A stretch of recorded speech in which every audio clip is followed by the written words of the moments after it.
తెలంగాణలో బీజేపీని అధికారంలోకి తీసుకురావడమే లక్ష్యంగా మహిళలు క్షేత్రస్థాయిలో పనిచేయాలని తెలంగాణ ప్రవాస్ ఇన్ఛార్జి లక్ష్మీ ప్రసన్న అన్నారు.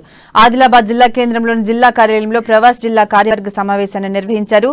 కేంద్ర ప్రభుత్వం ప్రజా సంక్షేమాన్ని ఆంక్షిస్తూ అనేక పథకాలు అమలు చేస్తున్న ప్రసన్న లక్ష్మి అన్నారు. కానీ రాష్ట్ర ప్రభుత్వం ప్రజలను తప్పుదోవ పట్టించే తామే అన్ని పథకాలను చేపడుతున్నట్లుగా ప్రచారం చేసుకుంటుందన్నారు.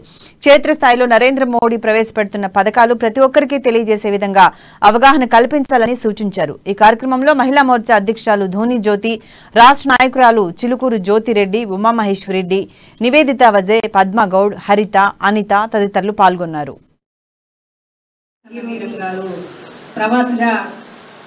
కార్యక్రమాలు మన గారు, అలాగే మన ఇన్ఛార్జ్ గారు, జిల్లా ఉపాధ్యక్షురాలు శ్యామల గారు, విషయం చాలా ఉంది, కాపాడుకోవాల్సిన బాధ్యత ఉంది.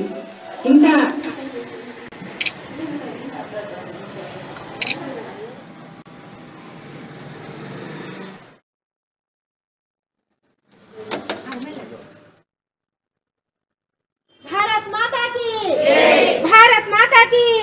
ఈ ప్రవాస్ కార్యక్రమం 1, 2 తారీఖులు జరుగుతుందమ్మా.